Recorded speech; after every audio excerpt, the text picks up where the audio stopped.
요새 뉴스에서 그린란드 이야기가 자주 나오던데요. 세계에서 가장 큰 섬이에요. 면적의 80%가 빙하라고 하는데요.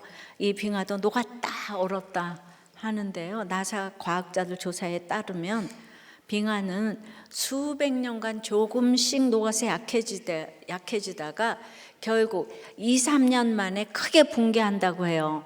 점진적으로 녹던 것이 갑자기 무너지는 그 순간을 티핑 포인트라고 하고, 그러니까 살짝 건드리기만 해도 무너지는 순간이라고 해요. 이스라엘이 멸망하는 순간도 바로 이런 티핑 포인트예요. 오늘 본문이 그걸 분명히 보여주는데요. 200년 넘게 조금씩 점진적으로 쌓이던 악이 결국 와르르 무너져 내렸는데요. 하나님이 이걸 자세히 기록하셔서 우리에게 보여주시네요. 이렇게 되지 말라고요. 이 악을 보면서 내 안에 있는 악에서 돌이켜 떠나라고 말씀하십니다. 오늘 돌이켜 떠나려면 어떻게 해야 하는지 생각해 보겠어요. 돌이켜 떠나려면 첫째, 점차로 행하는 불의를 알아야 합니다. 9절에서 12절입니다. 이스라엘의 자손이 점차로 불의를 행하여 그 하나님 여호와를 배역하여 모든 성읍의 망대로부터 견고한 성에 이르도록 산당을 세우고 모든 산 위에와 푸른 나무 아래에 목상과 아세라상을 세우고 또 여호와께서 그들 앞에서 물리치신 이방 사람같이 그것 모든 산당에서 분향하며 또 악을 행하여 여호와를 경노하게 하였으며 또 우상을 섬겼으니 이는 여호와께서 그들에게 행하지 말라고 말씀하신 일이라. 자, 지난주에 북이스라엘이 망했어요. 하나님께서 기업으로 주신 가나안 땅 3분의 2가 아수르에게 빼앗겼어요. 게다가 이스라엘 12지파 중에 로보암을 반역하고 나간 북이스라엘 10지파가 모조리 아수르로 사로잡혀 갔습니다. 하나님의 백성에겐 엄청난 사건이었어요. 숱한 전쟁을 겪었고 많은 재앙을 당했지만 그때는 그래도 내일을 생각할 수 있었어요. 하지만 이제는 사람도 땅도 사라졌어요. 내일을 생각할 수 없는 절망의 사건입니다. 도대체 어찌 이런 일이 왜 일어났는가 궁금하지 않을 수가 없지요. 여러분, 망한 사실은 6절 한 절이었죠. 그런데 이 17장 41절까지 하나님은 그 이유를 자세히 설명해 주세요. 판결문 선고라고 할 수 있어요. 한 사람이라도 좀 듣고 돌이켜 떠나라고 이렇게 길게 판결문을 주십니다. 이거는 말할 수 없는 애정이에요. 우리가 그 한 사람 되기를 바라요. 우리 주님도 망한 이유를 길게 반복해서 말씀하셨으니까 우리도 이런 건 똑같은 얘기인데 쓱 지나버려가 아니고 우리도 길게 반복해서 들어야 합니다. 성경의 1.1획은 하나도 허술한 게 하나도 없어요. 그래서 이제 똑같은 말이지만은 쓱 지나갈 수가 없습니다. 방금 읽은 9절부터 12절은 한 문장이에요. 9절부터 보면 불의를 행하여 배역하여 산당을 세우고 목상과 아세라상을 세우고 산당에서 분향하며 경노하게 하였으며 우상을 섬겼으니 문장이 안 끝나요. 그리고 그 중간에 또라는 말이 3번이나 나와요. 무슨 뜻입니까? 이스라엘이 망할 수밖에 없는 이유와 죄가 수없이 많다는 거예요. 그것이 또 끊임없이 반복된다는 말입니다. 그래도 하나님은 읽는 우리가 너무 어렵지 않도록 맨 앞에 한 단어로 요약을 해주시는데요. 이 모든 이유들을 한마디로 하면 뭐라는 거예요? 불의라는 거예요. 불의는 곧 하나님을 배역하는 일, 하나님 뜻을 거스르고 반역하는 일입니다. 그런데 불의를 어떻게 행했다고 해요? 오늘 점차로 행했다고 해요. 예전 개역 한글 성경은 가만히로 번역했어요. 불의를 감추고 몰래 한다는 거예요. 불의를 몰래 행하다 보면 어떻게 됩니까? 안 들키면 계속하는 거죠. 의로운 일은 드러나도 하기가 힘들지만 불의한 일은 드러나지 않으면 멈출 수가 없어요. 우리 본성에 딱 맞거든요. 불의한 일과 본성이 딱 맞아요. 그래서 아무리 사소한 악이라도 거기에 가만히 몰래 발을 들여놓는 순간 걷잡을 수가 없어요. 저절로 점차로가 됩니다. 그래서 또 하고 또 하고 또 하고 점차로 커지는 거예요. 처음에 바늘만 했던 불의가 점차로 커져서 젓가락만 해가지고, 그 다음엔 또 그게 점차로 커져서 방망이만 해지고, 그렇게 점차 커져서 결국에는 나무처럼 되고 바알의 목상처럼 되는 거예요. 기복에 바알 기둥을 세우는 겁니다. 개구리가 처음부터 뜨거우면 안 들어가죠. 차츰 더워지니까 기분이 좋아 죽는 줄도 모르고 삶아져서 죽게 되는 거예요. 망할 일이 반복되면 망하는 거죠. 흥할 일이 반복되면 흥하게 되어 있어요. 근데 사소해도 점차로 행하는 대로 결론이 납니다. 근데 처음에 바늘은 간 곳이 없고 처음부터 기둥이었던 것처럼 이 기둥이 진실이 되는 거예요. 이것이 악의 평범성이죠. 그래서 본문에 세우고라는 말이 많이 나와요. 산당 세우고 목상 세우고 아세라상 세웁니다. 뭘 자꾸 세우려는 우리 모습을 보여줍니다. 행복을 세우고 이름을 세우고 업적을 세우고 인기를 세우고 권력을 세우는 모습이에요. 바벨탑을 높이 쌓아서 이름을 내려는 우리의 기복적인 욕심입니다. 그러니 하나님을 떠나 그런 바벨탑만 높이 쌓는 이 세상 이방 사람이 너무 대단해 보여요. 그래서 11절 말씀처럼 하나님 백성이 이방 사람 같이 합니다. 하나님의 말씀을 따라야 하는데 이방 사람 따라하는 거예요.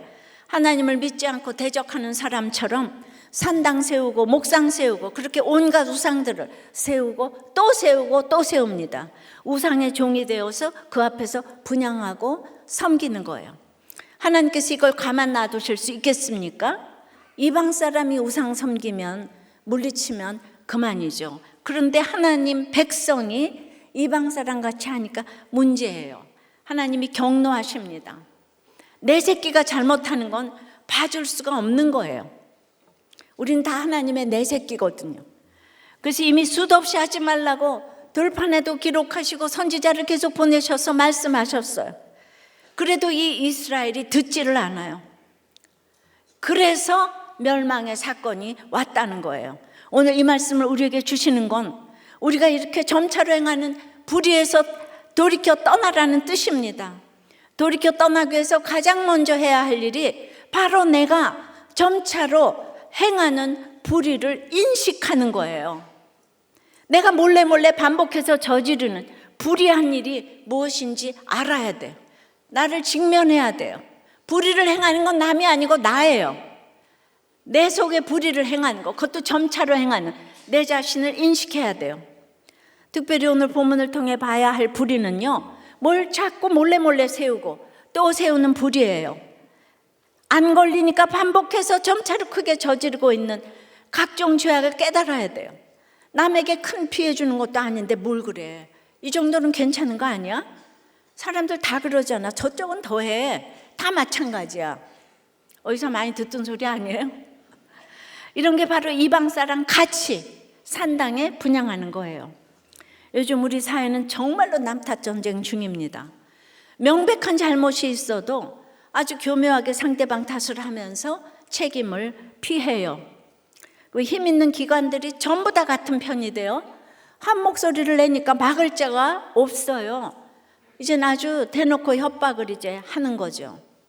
고향 사람이 한 편이 돼요. 한 목소리를 내니까 다른 소리를 낼 수가 없겠더라고요. 어제 큐티 본문 예수님이 고향에서 다른 목소리를 내니까 대접을 못 받고 도리어 그들이 낭떠러지로 밀어서 죽이려고 하잖아요. 예수님을. 저는 이제 부모님, 양쪽 부모님 고향이 다 북한이라서 이 문제가 그렇게까지 심각하지 않았어요. 사실 저는 남한 땅에 고향도 없고, 그리고 그 여러분들보다 훨씬 더 무시받는 3.8 딸아지 아닙니까? 그런데 고향에 있는 분들이 이 조그만 땅덩어리에서 왜 그러십니까? 이해할 수가 없어요. 그런데 그래도 이해가 좀 된 게, 그러니까 이북에서 내려왔으니까 저는 걸릴 친척들이 별로 없잖아요. 근데 이 고향 사람들은 내가 무슨 말 하면 뭐 외숙모 무슨 친척 6천 8천들이 이해타산에 걸리는 사람들이 있으니까 할 말을 못 하는 거라.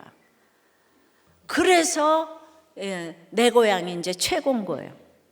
그래서 이 기가 막힌 문제를 우리의 광주, 대구 성도님들이 이 문제를 해결하는 본이 되어 주실 줄 믿습니다. 그래서 교회를 개척했어요. 근데 처음부터 북이스라엘이 불의를 행했겠습니까? 우리가 힘이 없을 때는 얼마나 조심하면서 몰래 행했겠어요. 근데 그게 안 걸리니까 점차로 불의가 커져서 이젠 본인들도 감당할 수 없는 규모가 되었어요. 이젠 돌이킬 수가 없어요. 그냥 그동안에 바늘에서 기둥까지 되기에 이제 걸려 있는 것과 사람이 너무 많은 거예요. 이젠 같이 죽어야 돼. 누구도 거기서 바른 말을 할 수가 없어. 불나방처럼 돌진하는가 아니면 죽는가, 이거밖에 없어요. 돌진하는가 죽는가. 이것이 하나님 모르는 인생의 결론이에요. 주님은 우리가 이런 세상 방식 따르는 걸 너무너무 싫어하셔서 오늘 격노하세요. 근데 바알 기둥, 기복 기둥 세우고 숭배하는데 격노하세요.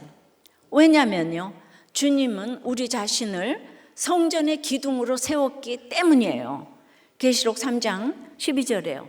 이기는 자는 내 하나님 성전의 기둥이 되게 하리니 그가 결코 다시 나가지 아니하리라. 이 기둥은 자신이 높아지는 기둥이 아니에요. 오히려 성전을 떠받치고 있는 기둥이에요. 무거운 무게를 쥐고 있는 십자가 기둥이에요. 그게 무엇이에요? 가정을 세우고 교회를 세우고 나라를 세우는 기둥이에요.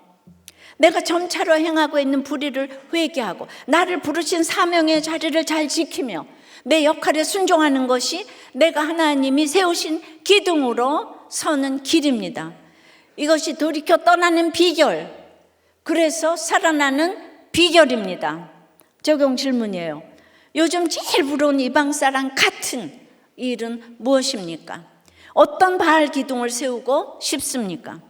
오늘 인정하고 고백해야 할 내가 점차로 행하고 있는 불의는 무엇입니까? 내가 하나님의 성전 기둥인 것을 믿습니까?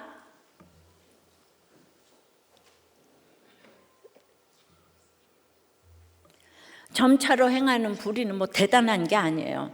남자들은 차에 대한 로망이 있잖아요. 그래서 전에 차가 지금 차와 똑같은 차였고 아직 할부가 남아있는데 하이브리드가 아니라고 수천만 원짜리 차를 팔아버리고 지금 차로 바꿔서 돈을 많이 날렸대요.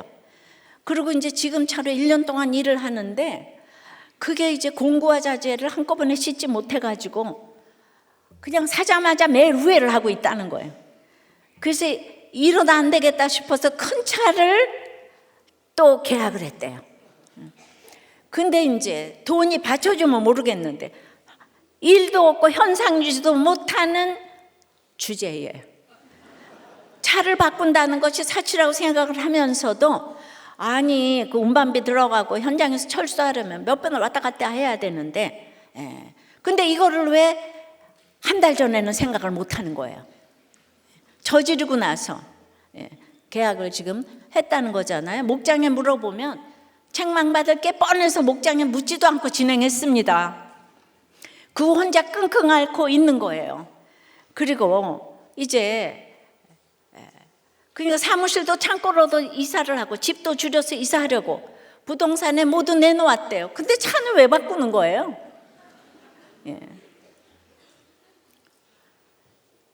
그런데 자녀들이 어떻게 생각할까? 책망받으면 어떻게 하나? 기도를 하다가 초원님의 전화를 받고 큐티를 올립니다. 제 적용은 책망을 받으면 계약 취소를 하겠습니다. 자녀들에게 본이 되는 삶을 살아 보이겠습니다. 여러분 이렇게 차를 계속 바꿔대는 분이 목자님이에요. 목자님. 그러니까 되었다 함이 없어요. 저는 회심했다가 또다시 환경이 좋아지면 세상으로 눈을 돌리며 어떻게 하면 남들보다 더 잘 살 수 있을까 생각하며 애굽으로 내려가는 죄인입니다. 용서해 주시옵소서. 교만하고 음란하며 사치를 좋아하는 저의 잘못된 가치관을 고쳐 주옵소서. 목장을 위해 하루 30분씩 기도하게 하옵시고 이타적인 삶으로 구속사를 이루어가는 사명자가 되게 하여 주시옵소서. 여러분, 점차로 불의를 행하는 것이 바로 이런 것들인 거죠. 이쯤이야 어때? 그래서 빚을 지고 나중에 또 수주하면 돼. 그래서 또 빚을 지고 그런 것들이 다 점차로 불의를 행하는 것이에요. 여러분, 그래서 이렇게 목장에 나와서 얘기하는 것 자체가 이게 대단한 거죠. 제발 공동체에서 물어보세요. 그리고 특별히 아내에게 물어보세요. 근데 남자들은 아내에게 말하는 걸 제일 싫어한다는 거예요. 근데 목장에 아내가 있잖아요. 그래서 빚 다 지고 나서 나중에 걸리는 거라. 그래도 지금이라도 늦었지만 오픈하시기 바래요. 그러면 아내에게 오픈을 하면 자다가도 떡이 생깁니다. 하여튼 아내에게는 말을 해야 돼요. 가만히 있네. 돌이켜 떠나려면 첫째 뭐예요? 점차로 행하는 불의를 알아야 돼, 인식해야 돼요. 둘째는 여전한 방식으로 하나님의 명령을 지켜야 되는 거예요. 13절이에요. 여호와께서 각 선지자와 각 선견자를 통하여 이스라엘과 유다에게 지정하여 이르시기를 너희는 돌이켜 너희 악한 길에서 떠나 나의 명령과 율례를 지키되 내가 너희 조상들에게 명령하고 또 내 종 선지자들을 통하여 너희에게 전한 모든 율법대로 행하라 하셨으나 악인이 점차로 불의를 행하는 건 하나님도 내버려 두세요. 그래서 악을 행해도 악인은 걸리지 않아요. 하지만 택자가 그렇게 하는 건 하나님이 그냥 두시지 않아요. 걸리게 하시고 드러나게 하십니다. 게다가 각 선지자와 각 선견자를 통하여 말씀하시고 또 말씀하세요. 하나님의 말씀을 전하는 사람, 하나님의 구원을 보는 사람, 이런 지체를 보내고 또 보내신다는 거예요. 20년 동안에 목장을 통해서, 예배를 통해서, 수요 예배, 주일 예배를 통해서 얼마나 보내셨는지 몰라요. 그래서 하시는 말씀이 뭐예요? 너희는 돌이켜 너희 악한 길에서 떠나라. 오늘 제목 13절에서 나왔잖아요, 그죠? 돌이켜 떠나라. 내가 몰래 행하던 불의를 아는 데서 멈춰서는 안 돼요. 거기서 돌이켜야 해요. 돌아서야 돼요. 유턴해야 돼요. 회개해야 돼요. 죄악을 끊어야 돼요. 그 자리에서 떠나야 돼요. 죄악의 자리에서 멀리 떠나는 거예요. 다시는 생각하지 않는 거예요. 이게 적용해요. 근데 우리가 어떻게 떠날 수 있겠어요? 돌이키는 것도 어렵고 떠나는 건 더 어렵죠. 몸에 안 좋은 간식 하나 끊는 것도 그렇게 어려운데, 술, 담배 끊는 것도 그렇게 힘든데, 그보다 더 은밀하고 짜릿한 악에서 어떻게 돌이켜 떠날 수가 있겠습니까? 그래서 우리 혼자 힘으로는 불가능한 일이에요. 그래서 어떻게 하라고 하세요? 나의 명령과 율례를 지키라. 너희에게 전한 율법대로 행하라. 이방 사람 같이 할 게 아니라 하나님이 말씀하신 율법대로 율법같이 행하라는 거예요. 근데 이스라엘 백성은 이 말씀을 듣지도 않아요. 우리가 조금이라도 뭔가 남들보다 더 가진 게 있으면 오늘 큐티 말씀처럼 빈배가 되질 않아요. 그러면은 아무리 전문가라도 밤이 맞도록 수고해도 이제 고기를 못 잡는 거죠. 말씀에 의지해야 되는 거죠. 말씀에 의지해서 그물을 내리니까 만선이 됐잖아요. 14절부터입니다.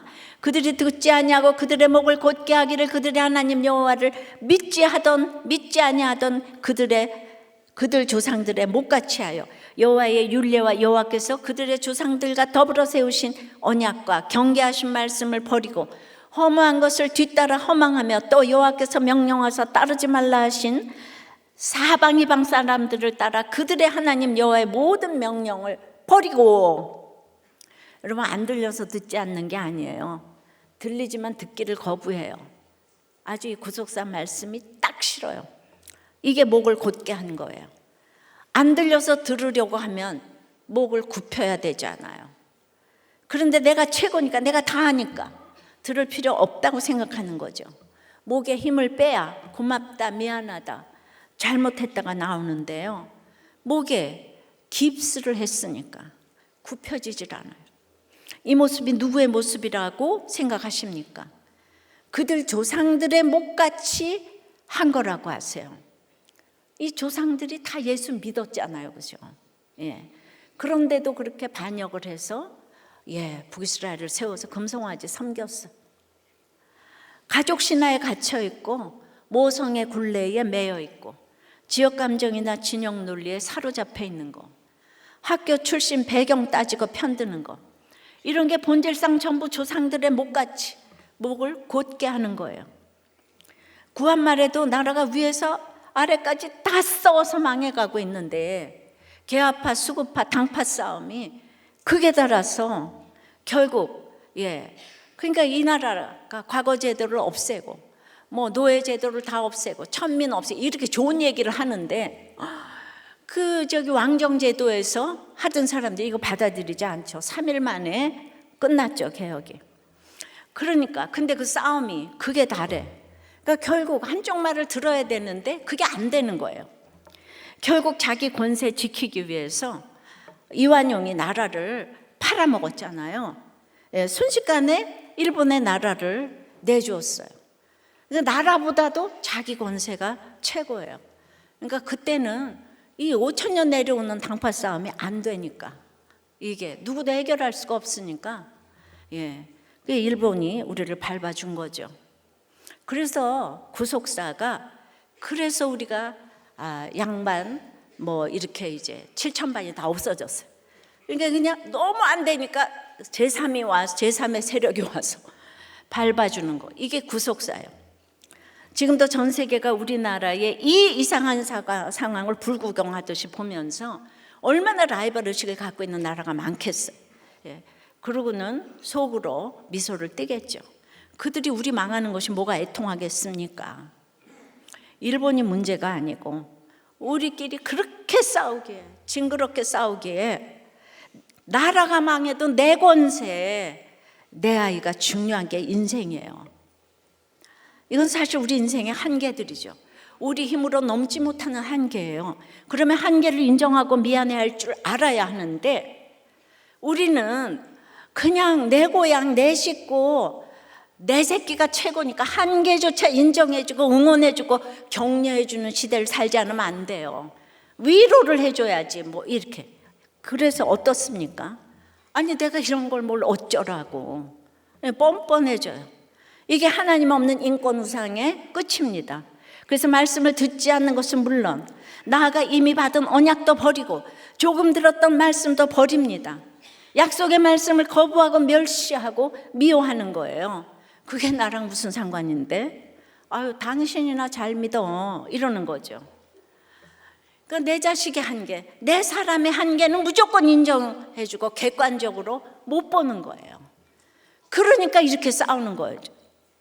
근데 이렇게 다 명령을 버리면요, 하나님의 명령을 버리고 내 식구밖에 모르는데 그러면은 자유롭게 되겠어요? 더 행복해질까요?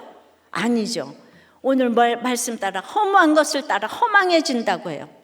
끼케야 바람 같은 것들, 수증기처럼 잠시 있다가 사라질 것들을 쫓아가다가 스스로 바람처럼 수증기처럼 허무한 존재가 된다는 말이에요. 그러면 결국 좀 덜 허무해 보이는 이방 사람을 따라가는 거예요. 그러다가 더 망해지고 또 다른 이방 사람 찾아서 방황하고 악순환이 이어질 뿐이에요. 그러다 결국 하나님의 모든 명령을 다 버리게 되는 거예요. 남은 것이 하나도 없게 됩니다. 이 허무의 고리에서 우리가 어떻게 벗어날 수 있겠습니까? 하나님의 명령을 지키는 것밖에 없어요. 하나님의 말씀을 듣고 그대로 행하는 것뿐이에요. 말씀의 검이 내 삶에 들어와 나를 올가맨 이 허무의 고리, 허망의 사슬을 끊어주어야만 내 인생의 허망함이 끝나는 거예요. 하나님의 명령을 지키는 거, 하나님의 말씀을 듣고 행하는 것은 곧 큐티하는 거예요. 근데 우리가 참 이름에 갇힐 때가 많아요. 단어 하나에 걸려서 더 중요한 걸 놓칠 때가 있죠. 큐티도 그래요. 큐티라는 이름에 갇혀서 큐티가 다냐? 이러죠. 어떤 프로그램 방법론이라고 생각하는 거예요. 그래서 우리도 이름을 좀 새로 만들까 생각했지만은 그래도 익숙한 단어를 쓰는 유익이 크기 때문에 그대로 썼는데요. 우리가 큐티라고 하는 것은 어떤 특정한 행위가 아니고요. 날마다 정해진 본문, 성경 본문을 질문하며 구속사적으로 묵상하고 적용하는 거예요. 옳고 그름이 아니에요. 말씀대로 사는 거예요. 신앙의 본질이에요. 그래서 큐티가 우리 신앙생활의 전부인 거예요. 심플 앤 딥인 거예요. 그런데 왜 우리가 큐티가 힘들까 생각해 보면 내 생각이 아직 많아요. 내가 옳다는 이 굉장한 고정관념이 남아있는 거죠. 그러니까 오늘 말씀대로 듣지 않으니까 믿지 않고, 믿지 않으니까 목이 곧은 거예요. 이게 좀 깨져야 하는데요. 깨지게 하기 위해서 때마다 고난이 오는 거예요. 내 곧은 목이 좀 숙여지라고.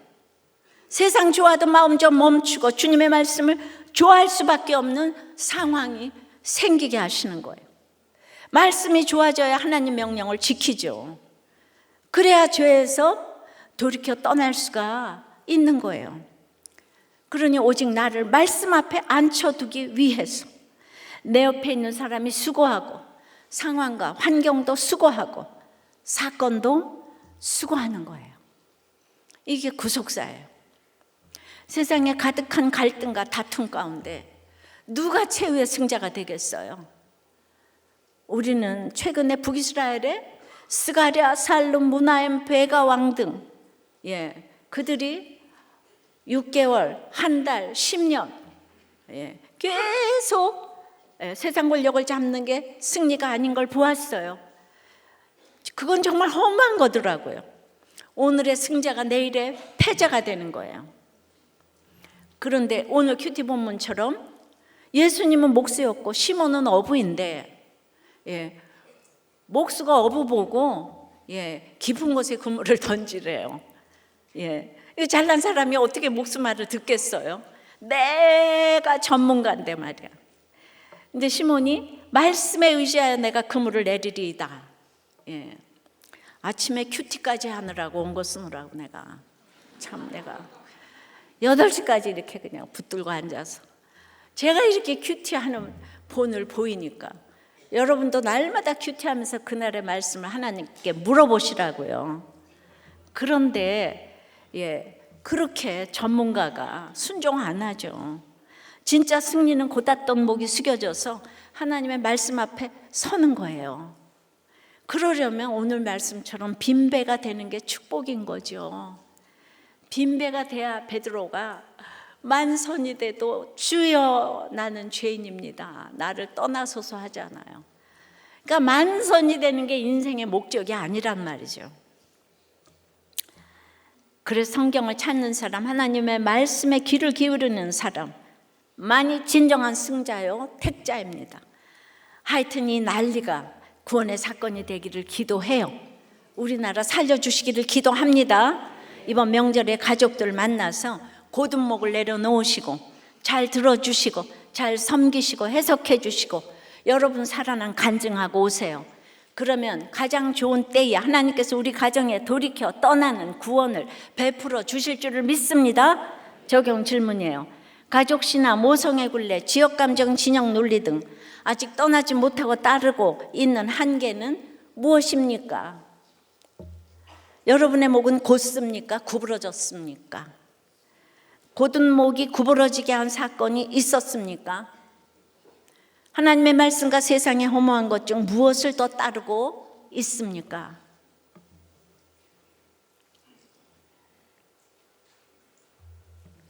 어렸을 때부터 이렇게 아이들이 질문을 하고 계속 하루에 미착부터 취학, 청소년, 청년, 장년 이렇게 생각을 하는 훈련이 이게 얼마나 대단한 훈련이겠습니까? 그 생각하는 거예요. 그냥 읽는 게 아니고 한번 생각해 보는 거예요. 내 목 곧 굳은가 아니 나는 어디서 못 떠나고 있는가 생각을 하고 그 써놓으면 이게 어마어마한 기록이 되고 또 자녀들에게 줄 유산이 되고 목장 얘기를 좀 하면은요 이분이 이제 말씀이 안 들리는 거예요. 예, 그러니까 교회를 이제 억지로 왔다 갔다 하려니까 힘들었는데, 올해 시작하면서 새로운 마음으로 교회를 갔는데 말씀이 들렸대요.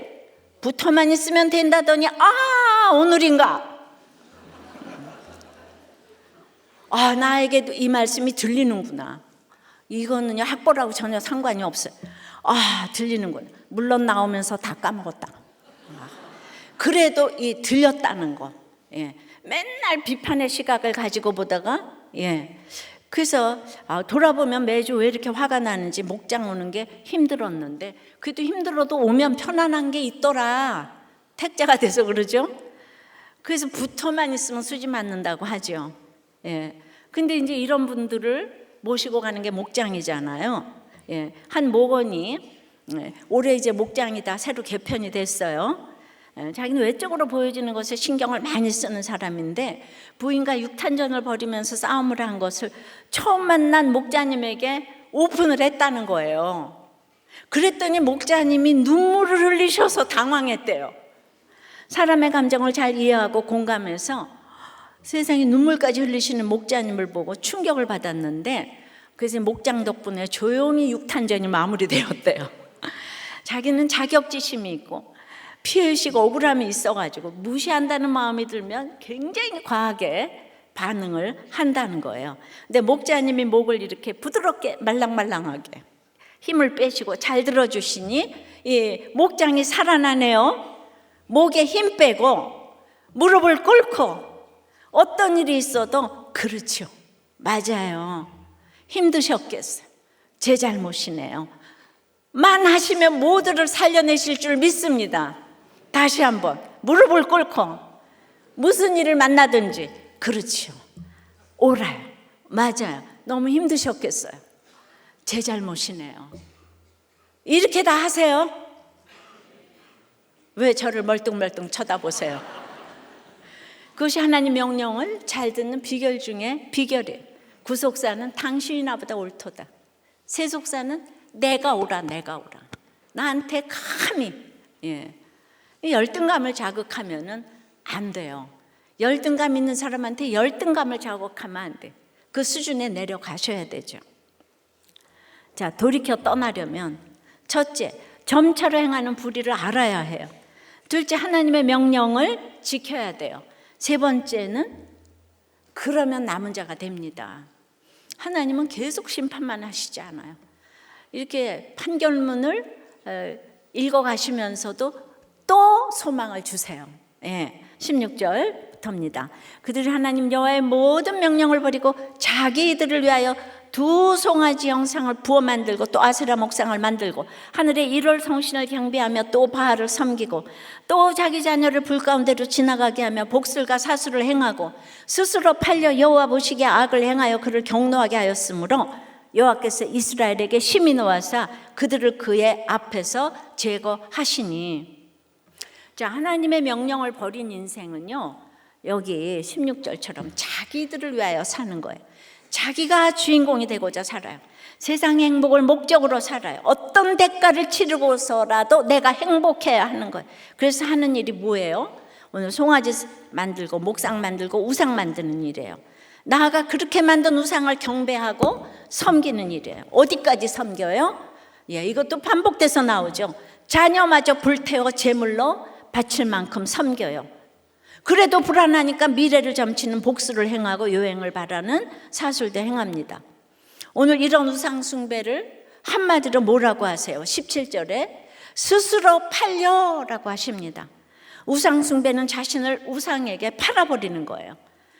파우스트처럼 세상 욕심 채우는 대가로 악마에게 자기 영혼을 파는 거예요. 이게 참 아이러니하지 않습니까?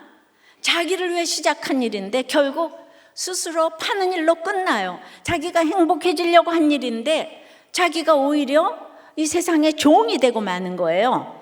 그래서 이것은 여호와 보시기에 악을 행하는 일이에요. 하나님을 경노케 하는 죄악이에요. 왜죠? 내가 하나님 것인데, 하나님의 자녀인데 내 멋대로 세상의 나를 팔아버리는 거잖아요. 하나님의 것을 도둑질하는 죄악이에요. 그러니 하나님께서 화가 나시지 않겠어요? 그냥 노하신 게 아니고 심히 노하셨다고 해요. 여러분 얼마나 하나님이 속상하셨으면 이렇게 표현을 하시겠어요. 그래서 이제는 그냥 우리 북이스라엘 209년, 210년 동안 계속 여호와께서 보시기에 악을 행하고 이렇게 참다가 망한 거예요. 오늘은 그 앞에서 제거하세요. 가나안 땅에서 뽑혀서 아수르 땅으로 멀리 사로잡혀 갔어요. 뭐라고 해도 영원히 이어질 거라고 생각했던 이스라엘이 완전히 제거됐어요. 북이스라엘이 BC 722년에 완전히 멸망했어요. 결국 이들이 아수르에 의해서 빗자루 엮듯이 엮여져서 너무도 비참하게 노예로 모조리 끌려갔다는 거 아니에요? 이 10지파가. 그래서 운 좋게 끌려가지 않은 사람도 그때부터 나라 없는 서름으로 살아야 하는데 끌려가지 않으면 또 뭐가 좋겠어요? 나라가 없으면 예배를 못 드린다고 했잖아요. 근데 이게 다 내 얘기가 아니에요. 그죠? 심각하게 생각하고, 그래서 날마다 이 말씀에 모든 답이 다 있는 거예요. 그러나 하나님의 은사와 부르심에는 후회하심이 없어요. 하나님께서 이스라엘을 선택하시고 복을 주실 때 이걸 모르셨겠어요? 이들이 그 은사를 가지고 점차로 불의를 행하다가 심판받아 제거되리라는 걸 모르셨겠습니까? 하나님은 이미 다 하셨어요. 아시면서도 택하셨어요. 부르시고 은사를 주셨어요. 왜죠? 하나님의 뜻은 의인 찾아 구원하시는 게 아니라 모든 죄인을 구원하시는 것이기 때문이에요. 그래서 그렇게 하나님 싫다면 하나님 떠나고 금송아지 섬기는 이스라엘을 가만 놔두질 않으십니다. 계속 말씀하시고 계속 징계하시고 결국에는 그 앞에서 제거하시기까지 하는 거예요. 그런데 전부 다 제거하시는 게 아니고요. 왜냐하면 멸망이 목적이 아니거든요. 구원이 목적이거든요. 그래서 심판하시고 제거하시는 순간에도 어떻게 하십니까? 18절에요. 그의 앞에서 제거하시니 오직 다 같이 유다 지파 외에는 남은 자가 없으니라. 다 제거된 것 같은 상황에서 무엇을 두세요? 오직 남은 자가 있게 하세요. 남았더라인 거예요. 흉년이 와서 다 없어진 것 같은 환경에서도 남은 것 하나 있게 하시잖아요. 그래서 그 하나를 가지고 놀라운 구원을 이루어 가시잖아요. 이게 구속사예요. 이스라엘이 제거된 심판에서 오직 유다 지파는 남은 자가 되게 하십니다. 그럼 유다는 정신을 또 차려야 되지만 오늘은 남은 자만 보십시다. 이 유다 지파는 왜 남은 자가 되게 하셨어요? 착해서요? 여러분 이스라엘의 마지막 호세아는요, 이 남유다의 아하스보다 훨씬 착했어요. 아시죠? 나았다니까요. 그런데 이스라엘의 마지막 왕 호세아는 그래도 겨우 착한 왕이 하나 나왔는데 제거하시고 남유다의 이 악한 아하스는 남겨두셨어요. 그러니까 이게 행위로 구원받는 게 아니에요. 왜죠? 왜 남겨두셨어요? 예수님이 오셔야 되기 때문에. 그래서 남은 자가 누구예요? 남은 거는 무엇이에요? 착하거나 악하거나 예수님이 오시는 일이 남은 거예요. 말씀이 임하는 사건이 남은 거예요. 그래서 남은 자는 잘난 사람, 착한 사람, 선한 사람이 아니에요. 남은 자는 말씀이 들리는 사람이에요. 말씀으로 오시는 주님을 만나는 사람이에요. 아멘. 우리 트럼프 너무 이상한 사람이잖아요. 결혼을 2번이나 하고 그리고 맨날 근데 그 어렸을 때 교회를 나갔다 그러는 거예요. 매주일. 그리고 사다리처럼 올라가서 끝에 목적을 향해서 계속 나갔는데 자기 실패와 너무나 이런 이제 고난을 통해서도 자기는 이제 그 목적을 몰랐다는 거예요. 이 간증을 하더라고요, 교회에서. 그런데 이제는 하나님이 목적이 되었대요. 그 입으로 그렇게 얘기하시더라고요. 왜냐하면 이래도 저래도 이래도 안 되니까 이 딱 권총이 지나가게 해가지고 이 마지막 하나님의 그걸 들었어요. 죽었다가 살아났지 않아요? 다른 거 다 떠나서 그냥 미국에는 남성 여성만 있다. 이거 하나만 하느라고도 존재 가치가 증명이 됐다고 생각해요. 이제 그러므로 내 뜻대로 살던 인생의 방향을 이제 하나님께로 바꾸면 내가 바로 오직 남은 그 한 사람이 되는 거예요. 트럼프가 이상해도 마지막에 내가 주님을 영접하면, 내가 하나님이 목적이 되면 이거 하나님께서 남은 자 되게 하시는 줄 믿어요. 그렇지만 우리는 옛날에 트럼프가 이상했어. 그런 사람을 왜 믿는 사람이라고 그래? 이제 이러면 대답이 없는 거죠. 그러므로 모든 고난은 예수 믿게 해주는 최고의 환경인 거예요. 아무리 힘든 남편, 아내, 자식, 부모도 그를 통해 내가 고닫던 목을 굽히고 지금이라도 주님의 말씀 앞에 무릎을 꿇게 된다면 최고의 남편, 최고의 아내, 최고의 자식, 최고의 부모인 거예요. 어떤 사건도 거기서 내가 주님을 만난다면 최고의 축복이라고 고백할 수 있는 것입니다. 이번 명절에 이런 진정한 고백을 하시는 여러분이 되시기를 바라요. 오직 유다 지파만 남았더라. 주인공이 다 되시기를 축원합니다. 이 나라에 이렇게 남은 자 한 명이 세워지기를 바랍니다. 적용 질문이에요. 내 자신을 누구에게, 무엇에 팔아 넘기려고 합니까? 나를 위해와 주를 위해가 지금 몇 대 몇입니까? 다 제거된 심판에서 남은 자가 된 경험이 있습니까? 여전한 방식으로 말씀이 들리는 남은 자로서 있습니까?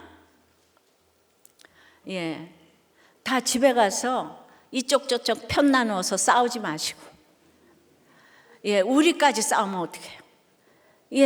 구속사가 안 들어가는 사람이 옳고 그름으로 하는 얘기에 여러분들은 입을 좀 다물고 계세요. 그게 되는 얘기. 우리들 교회 와서도 지금 20년 동안 말씀이 안 들린다는데, 그러니까 우리는 인내밖에 할 게 없어요.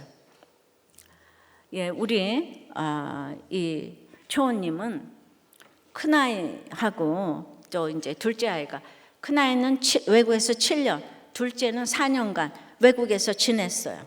근데 둘 다 모두 외국에서 잘 지냈고 계속 공부하기를 원했지만 이제 파견 기간이 끝날 때 아이들을 강제로 데려왔대요. 결국 아이들은 이곳에서 힘든 학창 시절을 보냈고 나도 적응하는 아이들을 보며 힘이 들었다는 거예요. 근데 최근 직장의 선후배 자녀들 혼사를 다니고 있는데 많은 아이들이 외국에서 일을 하고 사는 경우가 많아 영어 결혼식을 올리는 모습을 보게 되는데 그 모습을 보면서 슬그머니 지난 결정을 후회하는 마음이 조금 올라왔다 그러셔요. 사실 이 아이들을 데리고 와서 한바탕 전쟁을 치르고 가족 모두 우리들 교회에서 잘 정착해서 아이들부터 모두가 목자로 섬기는 은혜를 주셨는데 갑자기 그 아수르를 부러워하고 두려워하는 마음이 올라왔다는 거예요. 목사님 말씀을 통해서 아수르 왕이 두렵고 그 세상적으로 잘 나가는 것이 부러워서 그 아수르 제단도 가져오고 하나님 앞에서 자리를 바꾸는 그 아하스 같은 마음이 아직도 내 안에 굳게 자리 잡고 있는 것을 보고 회개했다고. 그러니까 그런 마음을 얼마든지 가지지만 이렇게 목장에서 나누는 거죠. 나누면서 우리가 말씀을 지키는 거지. 행위로 내가 그냥 도덕과 윤리적으로 사는 게 그게 이제 명령을 지키는 게 아닌 거죠. 그러니까 이런 얘기를 이렇게 나누시는 거. 그래서 내가 세상 욕심이 여전한 것 같아 회개가 된다고. 이분은 아주 고위직에 계셔요. 그리고 아주 엘리트셔요. 그런데 이분이 미국에서 애들을 데리고 오는 이거 적용은 굉장히 힘든 거예요. 근데 그렇게 적용을 잘 보여주셨기 때문에 아이들이 와서 다 우리들 교회에서 목자를 했다고 생각해요. 아빠가 앞 다르고 겉 다르고 속 다르고 이러면 안 될 텐데 진짜 이렇게 목자를 하시면서 이렇게 바빠도 지금 목자의 초원까지 하고 계시잖아요. 이 똑똑한 아이들이 교회 오기가 참 쉽지가 않아요. 근데 그렇게 왔기 때문에 저는 최고의 결정을 하셨다고 생각합니다. 영어보다 구속사의 언어가 최고의 언어이고요. 그 언어는 시간이 걸려도 만국 공통어인 줄 믿습니다. 길고 짧은 건 대봐야 돼요. 그래서 우리는 목장에서 무슨 일을 만나든지 말씀 안에서 안 되는 우리 모습을 늘 나누고, 어렸을 때부터 목장에서 나누니까 아이들이 간접 경험을 하잖아요. 그죠? 그 좋은 얘기만 듣지 않잖아요. 늘 안 되는 그 얘기를 하니까 지금 놀랍게 우리 다음 세대가 너무 부흥을 하고 있잖아요. 그러니까 남의 힘든 얘기를 어렸을 때부터 듣는 게 이게 이제 이렇게 습관이 돼야지. 이게 얼마나 나중에 학교 생활하고 회사 생활하는데 도움이 되겠습니까? 힘든 얘기를 드러내는 훈련이. 좋기만 한 게 아니에요. 근데 이거는 예배는 좋기만 해서 은혜 받아서만 드리는 게 아니잖아요. 예배는 그냥 우리의 첫째 되는 임무인 거예요. 그래서 싫어도 큐티하고 묵상하고 찬양하고 그다음에 생각해보고 그 구속사적으로 나를 직면하고, 그리고 그 친구들의 나눔을 통해서 얼마나 내가 형편없는지를 또 깨닫고, 그리고 내가 얼마나 듣기 싫어하는지 교만해가지고 내가 왜 저 찌질한 얘기를 듣고 있지? 이러면서 자기의 교만을 보고, 이것이 남은 자가 되는 비결인 줄 믿습니다. 그래서 말씀에 의지해서 그물을 내리면 결과적으로는 만선이 되는 줄 믿습니다. 하나님은 우리에게 만선이 되시기를 원해요. 또 만선을 고기를 많이 주셔도 베드로는 내가 죄인입니다 이렇게 고백하잖아요. 그죠?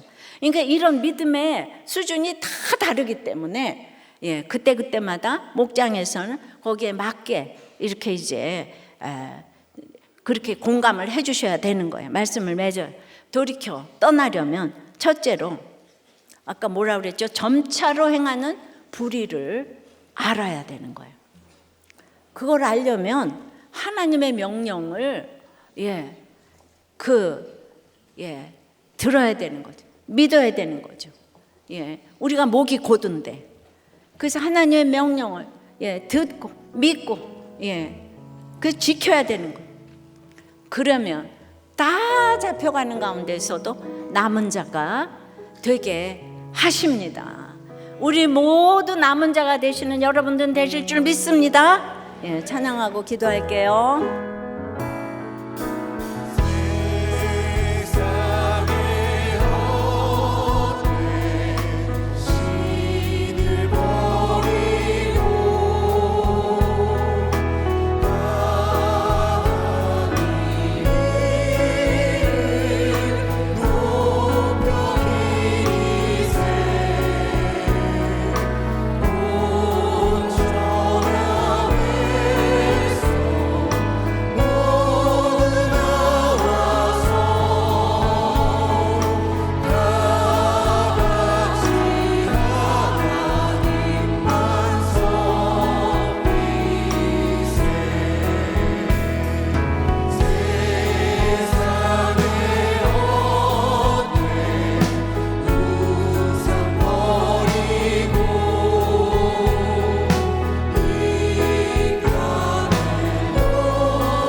돌이켜 떠나기 위해 점차로 행하는 불의를 인식하게 도와달라고 기도하십시다. 사소한 바늘이 바알의 기둥이 된다는 이 악의 평범성을 알게 해달라고. 하나님 명령 잘 듣고 믿고 고등목에 힘 빼고 회사나 목장 식구 가족들에게 무릎을 꿇을 수 있게 해달라고. 남은 자가 되는 한 해가 되게 해달라고. 우리나라도 창조 질서를 막는 법이 제정되지 않고 생명보호법이 제정되게 해달라고. 그리고 이 나라의 질서를 주님이 주장해 주시라고. 그리고 우리나라를 택한 백성으로 삼아달라고. 다 같이 주님 부르고 기도합니다. 주여.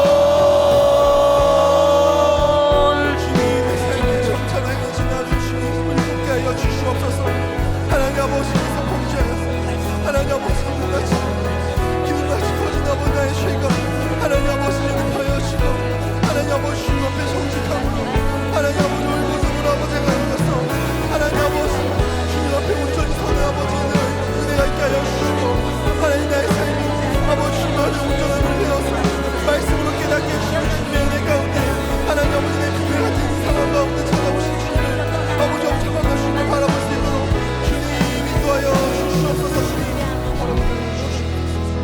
주님 돌이켜 떠나려면 점차로 행하는 그 불의를 행하지 않아야 한다고 하십니다.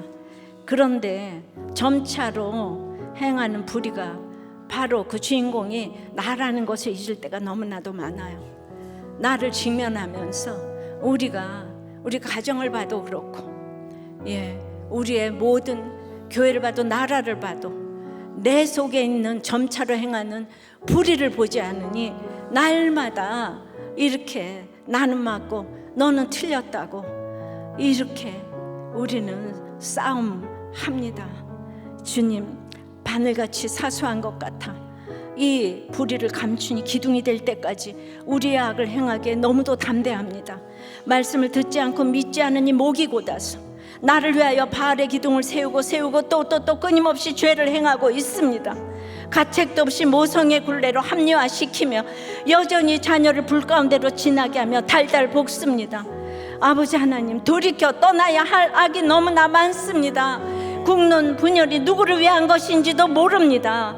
주님, 우리나라 이 자유민주화의 모델인 이 나라를 불쌍히 여겨 주시옵시고 살려 주시옵소서.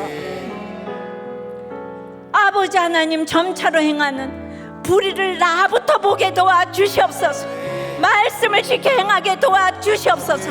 남은 자가 되게 도와주시옵소서. 이 명절에도 구원을 위해 입을 열기도 닫기도 해야 되는 지혜를 허락하여 주시옵소서. 주님, 내 죄를 보게 도와주시옵소서. 그리하여 우리나라를 살려주시옵소서. 살려주시옵소서. 불쌍히 여겨주시옵소서. 아버지, 나부터 내 죄를 보게 도와주시옵소서. 아버지, 우리가 누구를 손가락질하고 삿대질을 하겠습니까? 나부터 보게 도와주시옵소서. 회개하게 도와주시옵소서. 돌이켜 떠나게 도와주시옵소서. 살려주시옵소서. 불쌍히 여겨주시옵소서. 긍휼히 여겨주시옵소서. 살려주시옵소서. 살려주시옵소서. 도와주시옵소서. 돌이켜 떠나려던 점차로 행하는 불의를 알아야 하는 것을 깨닫게 해주셔서 신앙 고백으로 드리는 저희들의 헌금을 받아 주시옵시고 하나님께는 드릴 것만 있게 하시고 사람들에게는 줄 것만 있도록 저희들의 사업과 회사와 공부와 프로젝트와 아이디어와 생명의 잉태와 건강과 물질과 관계와 특별히 목장 사역에 기름을 철철 부어 주시옵소서. 예수 그리스도 이름으로 기도드리옵나이다. 아멘.